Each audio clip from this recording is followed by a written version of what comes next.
하나님 아버지, 갑자기 추워진 아침, 차가운 새벽 공기를 가르고 성전에 나왔습니다. 주님의 말씀을 사모하고 주께 기도함으로 하루를 시작하려는 주님의 자녀들을 기쁘게 맞아 주시옵소서. 우리의 목소리로 주님을 찬양하고 주님의 이름을 부르며 기도할 때 우리의 간구하는 소리 들어주시고 우리의 기도와 찬양에 응답하여 주시옵소서. 집에서 온라인으로 작은 공간을 만들고 주님을 예배하는 이들도 있습니다. 하나님께서 그곳을 찾아주시고 하늘의 은혜를 내려주시며 그곳을 거룩한 공간으로 만들어 주시옵소서. 주님, 추워진 날씨에 몸이 연약한 이들이 염려됩니다. 면역력이 약한 어린아이와 어르신들이 감염병에 노출되거나 독감에 걸리지 않도록 오늘도 주님께서 지켜주시옵소서. 코로나19 확진 환자가 갑자기 늘어나는 상황이오니 각별히 몸이 약한 이들이 이 질병으로 고통당하지 않도록 주님께서 감염의 통로를 막아주시고 몸을 건강하게 보호하여 주시옵소서. 더불어 갈 곳이 없거나 가난하여 다가오는 겨울이 두려운 이들을 위하여 기도합니다.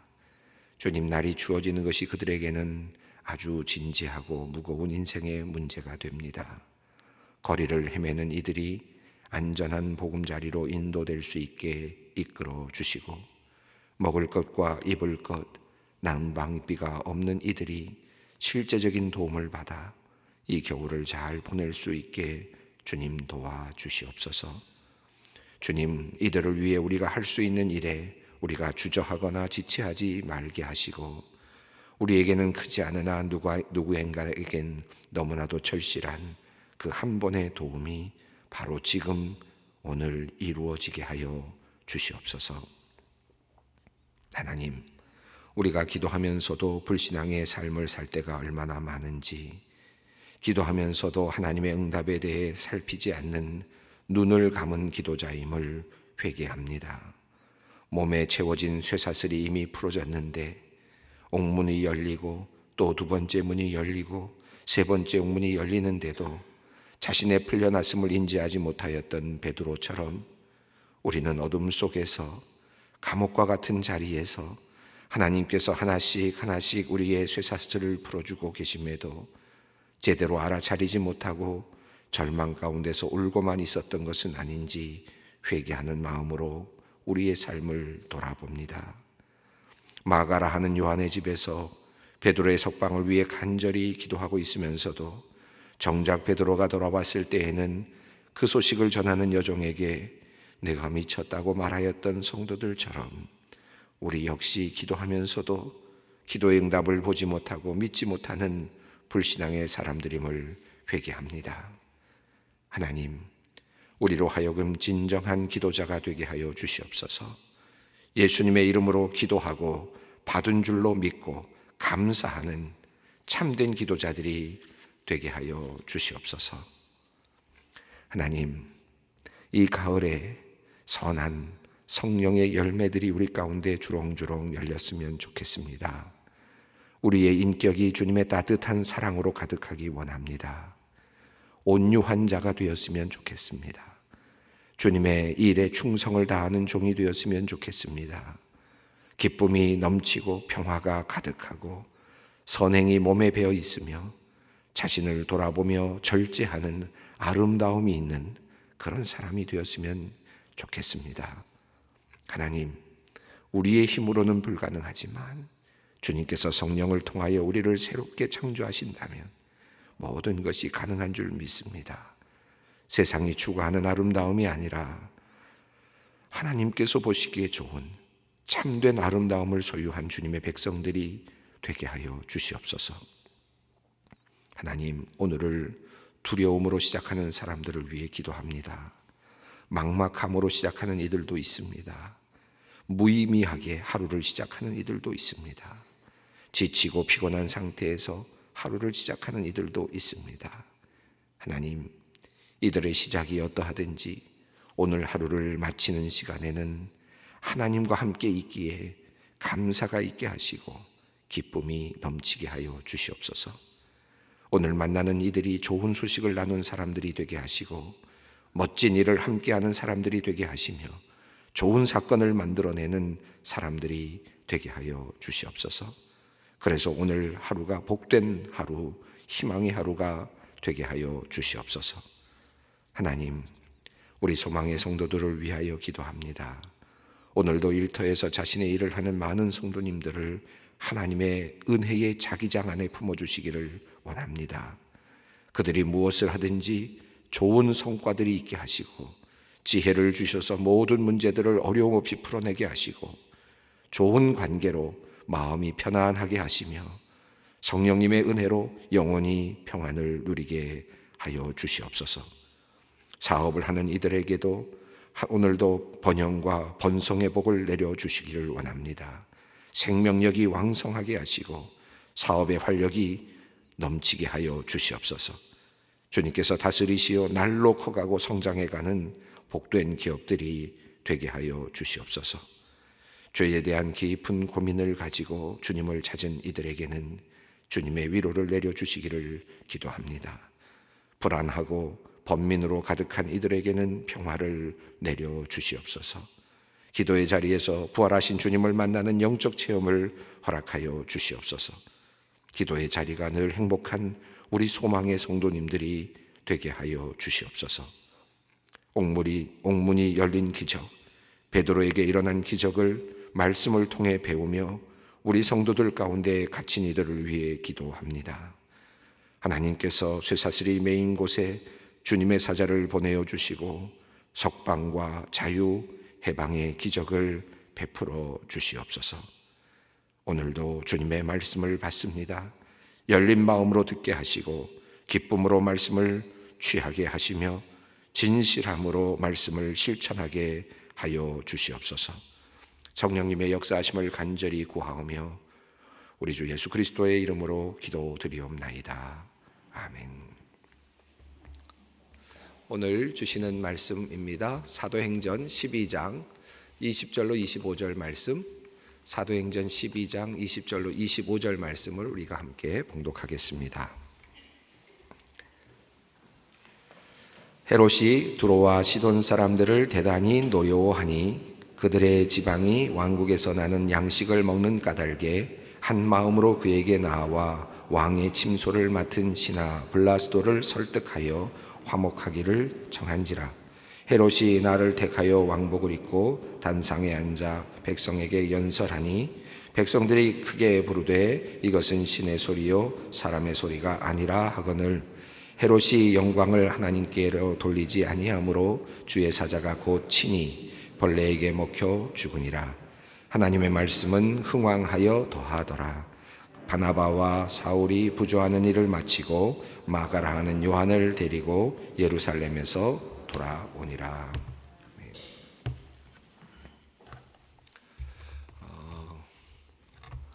우리가 오늘 읽은 마지막 문장 25절 말씀을 보면 이제 바나바와 사울이 이제 예루살렘을 방문했다가 이제 안디옥으로 돌아가는 내용으로 오늘 본문이 끝납니다. 제가 앞서서 말씀을 드렸습니다마는 이 이야기의 흐름은 괄호로 묶을 수 있는 내용이면서도 매우 독특한 내용들을 담고 있습니다. 사울과 바나바가 예루살렘에 기근이 들었다라고 하는 소식을 듣고 이제 안디옥 교회의 부조를 들고 찾아가는 내용으로 시작된 내용이었죠. 그리고 이제 오늘 본문 속에서 이제 그들이 이제 안디옥으로 다시 돌아가는 내용이 나옵니다. 그러니까 괄호로 묶을 수 있는 내용이기도 한데 이 내용 속에는 베드로의 이야기가 있고 또 야고보의 죽음에 대한 이야기가 있습니다. 사도 중에서는 제일 먼저 이제 죽음을 당하게 되는 야고보, 세베대의 아들 야고보입니다. 그는 하나님의 우편에 앉기를, 예수님의 우편에 앉아서 세상을 통치하기를 원하는 그런 아주 야심가였는데 하나님께서는 그를 도리어 하나님 나라에서의 최고의 제일 먼저 순교의 자리에서 하늘나라로 끌어올리시는 사도의 자리로 그를 또 사용하셨습니다. 이 야고보의 이야기와 더불어서 이제 베드로의 이야기가 또 나왔는데, 베드로는 역시 마찬가지로 야고보와 같은 운명에 처했는데, 그런데 조금 미루어지는 사이에 이 절기가 있어서 조금 그의 처형이 미루어졌다고 보여지는데, 그런 사이에 하나님께서 강권적으로 역사하셔서 기가 막힌 기적을 만들어내셔서 그를 구출해내시고 베드로를 이제 또다시 사용할 제목으로 예비해 두시는 그런 내용이 나타나고 있습니다. 그것이 오늘 지금까지 읽었던 내용의 큰 흐름이죠. 그래서 그 괄호로 묶여있는 이야기 속에서 주인공이 있다면 짧게 지나가고 있지만 야고보, 최초의 순교자, 사도로서의 순교자, 제자로서의 순교자, 예수님의 제자로서 첫 번째 순교자 야고보의 이야기가 굉장히 중요한 묵직한 이야기로 사실은 담겨져 있고, 또 하나는 베드로, 하나님께서 또 예수님께서 그를 살려내시는 베드로의 이야기가 또 묵직하게 그곳에 담겨 있습니다. 하나님께서 이제 그 급변하고 있는 정치 상황 속에서 초대교회가 막 왕성해지고 있는 그런 모습을 보여주고 계시는데, 그때 이 정치적인 상황이 이제 나타나고 있는데, 그곳에서 하나님께서 어떤 사람은 또 순교하게 놓아두시고, 또 어떤 사람은 하나님께서 또 구출해내셔서 기적적인 방법으로 구출해내셔서 그를 살려내시는 하나님의 주권적인 역사를 보게 됩니다. 야고보도 칼에 찔려 죽는 순간에 하나님께서 기적을 일으키셨다면 야고보도 살아났겠죠. 그런데 한 사람은 죽고 한 사람은 살았습니다. 모두를 살리는 것도 아니고, 하나님의 역사하심의 큰 흐름 속에서, 하나님의 큰 섭리 속에서 같은 하나님의 제자지만 하나님께서 어떤 때 사용할 사람이 있고 또 이런 곳에 사용하는 사람이 있다. 그래서 우리가 하나님의 제자는 모두가 다 살아나는, 옥중에서 다 살아나는 것도 아니고, 또 모두가 다 칼에 찔려서 다 죽는 것도 아니고, 하나님께서 정하신 사람, 하나님께서 사용하시고자 하는 사람들은 그 하나님의 섭리에 따라서 하나님께서 지금 모든 것들을 지금 이끌어가고 계신다라고 하는 것을 볼 수 있습니다. 그런데 그 배경에 인간이라고 하는, 인간의 세상이라고 하는 배경이 깔려 있죠. 하나님께서 지금 우리 초대교회를 이끌어가고 있는 상황의 그 하나의 배경은 로마라고 하는 나라, 그리고 유대를 다스리고 있는 또 다른 헤롯이라고 하는 왕이 있습니다. 이 가로로 묶을 수 있는 이야기에 또 다른 하나의 주어가 있고 또 중심 하나의 주인공이 있다고 한다면 헤롯입니다. 이 헤롯의 이야기로부터 시작돼서 헤롯의 이야기로 끝나는 것이 또 이 괄호로 묶을 수 있는 아주 중요한 관점입니다. 이 헤롯의 이야기로 본다면 정치적인 상황과 교회, 정치화 교회의 흐름으로 우리가 이것을 이해할 수 있습니다. 이것은 오늘날의 정치 상황하고도 연결될 수 있고, 끊임없이 이어지고 있는 정치와 교회의 어떤 상관관계와도 연결될 수 있는 매우 중요한 내용을 우리에게 전해주고 있는 말씀이라고 할 수 있습니다. 그래서 이 본문을 읽을 때 헤롯이라고 하는 것을, 이런 인물을 정치라고 하는 이름으로 우리가 놓고, 정치와 교회 어떤 상태로 움직이는가, 또 하나님께서는 이 정치와 교회를 어떻게 그것을 보고 계시고 또 어떻게 이끌어가고 계시는가, 또 정치가들이 있다면 우리 믿는 정치가들이 이 말씀 속에서 우리가 무엇을 배워야 하는가, 이런 그 많은 내용들이 또 이 안에 담겨져 있는, 괄호 안에 묶여 있는 거지만 사실은 굉장히 중요한 내용들이 숨겨져 있는 그런 부분이라고, 보고와도 같은 본문이라고 할 수 있겠습니다. 앞서 우리가 보았습니다마는 야고보를 죽였던 헤롯, 왜 죽였습니까? 뭐 여러 가지 이유가 있었겠지만 그냥 심심해서 죽인 건 아니었을 것 같고요. 제가 지난번에 말씀드린 것처럼 아마도 예루살렘에 기근이 들어서 민심이 흉흉하니까 무언가 어떤 돌파구를 찾아야 되지 않았을까 싶어요. 민심이 흉흉한, 당시에는 기근이 들거나 하면 왕에게 어떤 부덕함이라든지 이런 것으로 이렇게 책임이 전가되는 상황이었기 때문에 아마도 그것을 모면하고자 하는, 그리고 또 팽배해 있는 유대인들이 가지고 있는 그 기독교인에 대한 어떤 반감이라 그럴까요? 기독교인들이 너무나도 잘하고 있으니까 뭐라고 할 말은 없는데 칭찬을 받는 그런 사람들이긴 한데, 그런데 종교적으로는 받아들일 수 없는 시기심이 있는 그런 상태 속에서 지금 그들의 민심을 읽었던 거죠. 그래서 유대인들의 환심을 사면서 또 초대교회의 그 사도들을 없애는 방식으로 정치적인 결단을 한 거죠. 이게 정치가 늘 하는 일 아닙니까? 어떤 희생양을 찾는 거죠. 그래서 초대교회 때부터 이미 그랬습니다. 정치는 항상 교회를 희생양으로 삼기를 참 좋아했습니다. 역사가 계속되고 있습니다. 뭐 우리가 새로운 것도 아닙니다. 초대교회가 그랬죠. 그래서 야고보를 죽였어요. 죽여보니까 괜찮단 말이죠. 민심이 좋아지고 또 자기에 대한 어떤 영광이 더 돌아가는 것 같고 인기도 높아지는 것 같으니까 베드로도 죽이겠다. 그러면 더 인기가 높아지겠구나 생각을 하고 베드로를 죽이려고 했던 것이죠. 이런 그 정치적인 정치가 아주 전형적인 정치가 헤롯이죠. 헤롯 아그리파 1세입니다. 자, 야고보를 헤롯 아그리파가 죽였다면 그의 아버지는 누구를 죽였습니까? 세례 요한을 죽였거든요. 그러니까 그 어떤 정치적인 그 세계 안에서 끊임없이 이 왕들, 이 정치인들은 죽이고 또 죽이는 이와 같은 일들을 감행하죠. 자신의 어떤 정치적인 입지를 위해서 그런 일들을 합니다. 오늘 본문 속에서 그와 같은 상황을 이제 우리 인지하면서 본다면 오늘 본문도 아주 비슷한 그 맥락 안에서 우리가 다시 볼 수 있는데 20절을 한번 읽어보겠습니다. 헤롯이 두로와 시돈 사람들을 대단히 노여워하니 그들의 지방이 왕국에서 나는 양식을 먹는 까닭에 한 마음으로 그에게 나와 왕의 침소 맡은 신하 블라스도를 설득하여 화목하기를 청한지라. 헤롯이 왜 두로와 시돈 사람들을 노여워했는지는 잘 모르겠습니다. 그런데 지금 정치적으로 두로와 시돈, 베니게 지역을 헤롯이 상당히 지금 뭔가 이렇게 불이익을 주는 그런 정책을 폈던 것 같아요. 두로와 시돈이 베니게 지역은 열왕기상 5장을 보아도 솔로몬 시대도 그렇고 계속해서 이렇게 무역을 하면서 곡식을 공급받는 그런 그런 관계를 맺고 있는 곳이었기 때문에 뭔가 이렇게 교류가 필요한 그런 지역입니다. 자, 그런데 아마도 그런 교류를 끄는 것이 아닌가 싶은 생각이 들어요. 그러니까 그 지역에 지금 불이익을 주는 방식으로 지금 또 통제를 하고 있는 정치인의 모습을 볼 수 있습니다. 자, 헤롯이 어떤 이유인지 모르지만 지금 정치 행위를 하고 있는 거죠. 이런 정치 행위를 하고 있는 상황 때문에 두로와 시돈 사람들이 이제 굉장히 어려움에 처해 있으니까 이것을 모면하기 위해서 할 수 있는 방법은 이제 로비를 하는 거죠. 그래서 이제 로비를 하는 겁니다. 그래서 그에게 나와 왕의 침소 맡은 신하 블라스도를 이제 통해서 뭔가 지금 로비를 한 것 같아요. 그래서 이제 왕이 이제 그 지역 사람들을 뭔가 또 다시 뭔가 잘못되어 있는 어떤 막혀 있는 것들을 뚫을 수 있도록 명령을 내릴 수 있도록 하려고 하는 그런 상황을 만들어가는 그런 것 같습니다. 이 왕의 침소를 맡은 신하라는 말은 아마 경호대장쯤 되는 것 같고 또는 개인 수석 비서관쯤 되는 것 같은데 어쨌든 가까이에서 지근거리에서 모시는 사람을 설득해서 로비를 했다고 보는 것이 좋을 것 같습니다. 로비를 해서 이제 왕에게까지 이제 정책이 바뀔 수 있도록 인간이 할 수 있는 일은 그것밖에 없겠죠. 자, 그런 과정에서 이제 그것이 풀리는 날이 온 것 같아요. 그런 기회를 잡는 날이 왔는데 21절입니다. 읽어보겠습니다.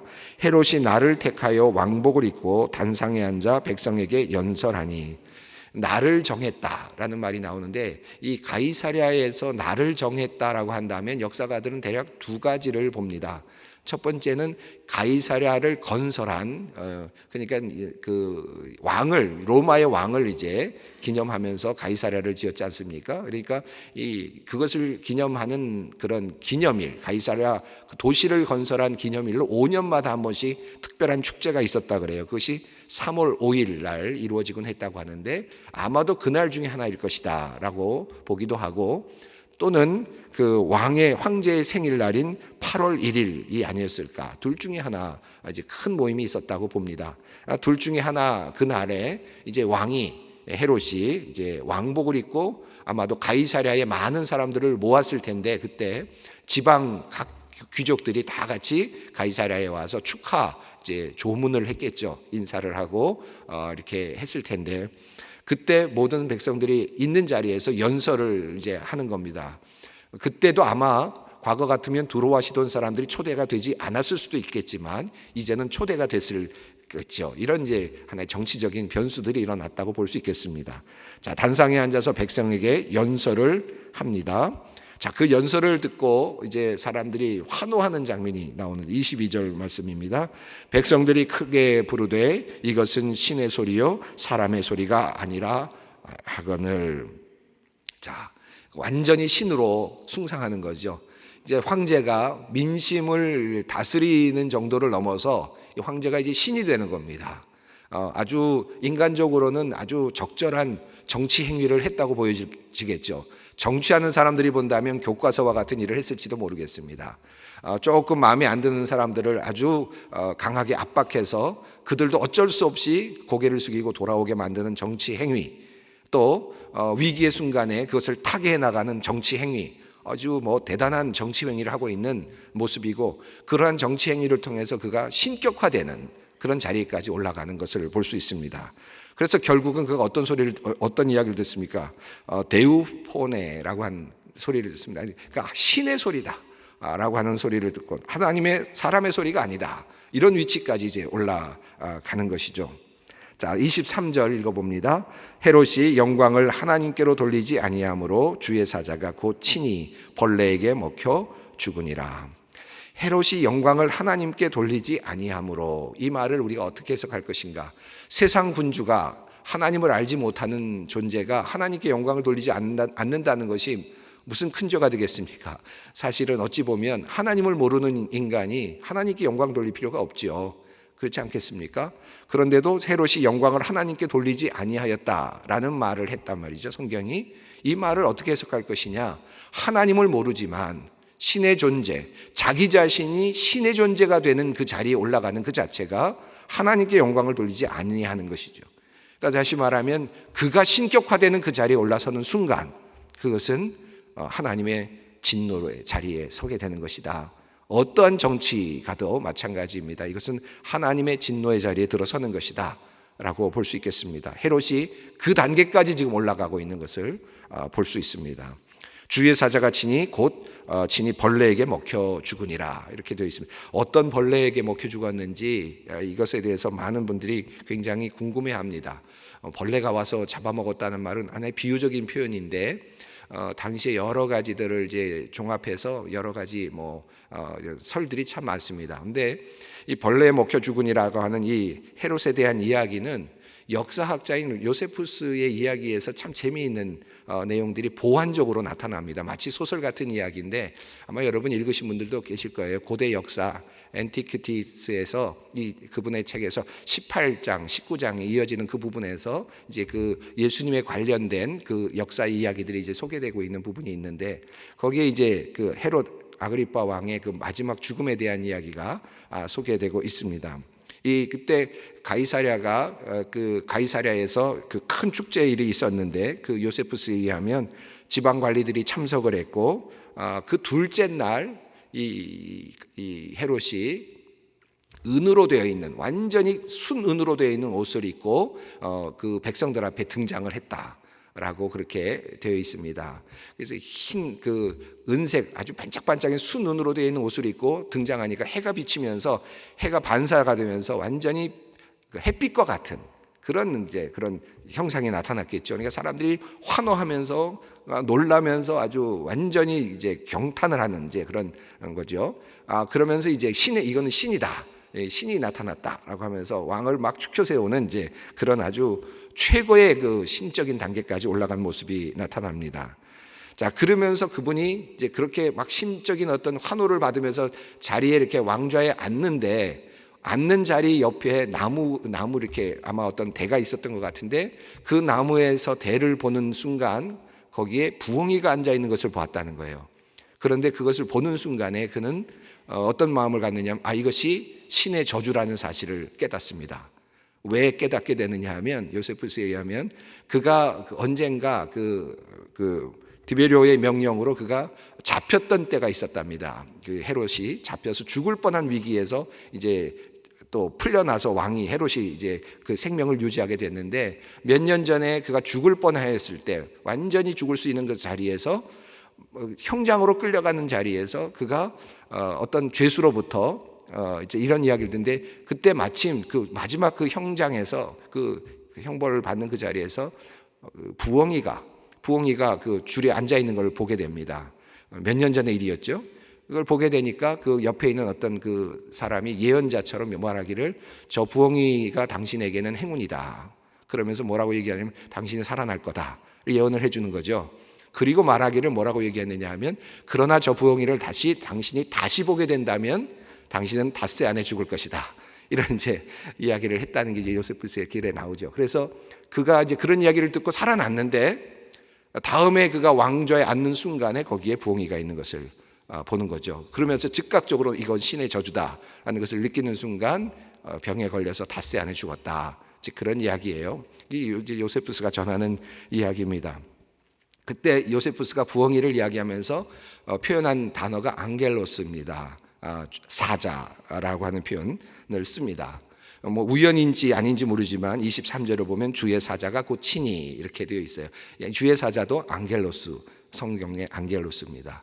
요세푸스가 그걸 따온 것인지 우연인지는 모르겠습니다만은 흥미로운 이야기죠. 자, 그렇게 해서 그는 54세에 죽습니다. 통치 7년 만에. 뭐 대단한 일을 한 것 같지만 7년 만에 결국은 세상을 떠나게 됩니다. 죽음을 맞이하게 되는 것이죠. 자, 이런 그 모습이 이제 성경에 나타나고 있습니다. 그가 죽은 그 이유에 대해서는 뭐 의학자들은 이제 여러 가지 이런저런 정황을 봤을 때 복막염이 아니겠느냐. 뭐 저는 의학적인 내용은 모르겠습니다만 그냥 그 책에 나와 있는 내용들을 읽어드리면 비소 중독이 아니냐. 의사 선생님들 좀 아실지 모르겠어요. 그다음에 급성 장폐색이 아니냐. 또는 포충낭포 파열 뭐 이런 뭐 가설들을 얘기하는 것 같습니다. 근데 어쨌든 그가 급작스럽게 이제 세상을 위가 아프면서 속병이 나면서 죽었다. 이렇게 이제 되어 있습니다. 자, 이렇게 결국은 이제 보면 이런 큰 흐름을 보면 한 가지 우리가 알 수 있는 것이 있죠. 세상의 권력은 교회를 죽이려고 하고 자신의 정치적인 어떤 이득을 위해서 교회를 재료로 사용하고 그것 때문에 교회는 희생을 당하기도 하고 죽임을 당하기도 하고 야고보처럼 또 하나님께서 그것을 또 허용하시기도 하고 놓아두시기도 하는 것처럼 보이지만 하나님께서는 또 꼭 사용하실 사람들은 기적적으로 구출해내시고 또 하나님의 일을 이끌어갈 사람들은 하나님께서 보호하시면서 하나님의 역사를 이끌어가시고 그리고 하나님을 배반하고 하나님을 대적하고 있는 자신의 자리에까지 신의 자리에까지 오르려고 하는 그런 정치적인 왕에게 대해서는 하나님께서 진노하시고 그를 끌어내리시는 역사의 후면으로 끌어내리시는 그런 하나님의 역사하심을 보게 됩니다. 뭐 오늘날도 비슷한 일들이 계속 일어납니다. 역사는 반복되고 그것이 민주주의적인 어떤 그 틀을 가지고 있던 교회는 끊임없이 정치적인 어떤 세력에 의해서 박해를 당하기도 하고 재료로 사용되기도 합니다. 그러나 그보다 더 중요한 것은 하나님이 계시다는 것. 그리고 우리 정치하는 분들은 또 한 가지 늘 마음에 새겨야 하는 것은 하나님의 자리에 우리가 올라서는 안 된다. 하나님의 자리, 그 자리는 우리가 넘볼 수 있는 자리가 아니다 하는 그 생각을 하면서 겸손한 자세로 백성들을 다스릴 수 있는 그런 정치인들이 되었으면 좋겠습니다. 오늘 우리 하나님의 그 섭리하심을 생각하면서 오늘 또 기도의 자리를 함께 나아가겠습니다. 하늘에 계신 우리 아버지의 이름을 거룩하게 하시며 아버지의 나라가 오게 하시며 아버지의 뜻이 하늘에서와 같이 땅에서도 이루어지게 하소서. 오늘 우리에게 일용할 양식을 주시고 우리가 우리에게 잘못한 사람을 용서하여 준 것 같이 우리 죄를 용서하여 주시고 우리를 시험에 빠지지 않게 하시고 악에서 구하소서. 나라와 권능과 영광이 영원히 아버지의 것입니다.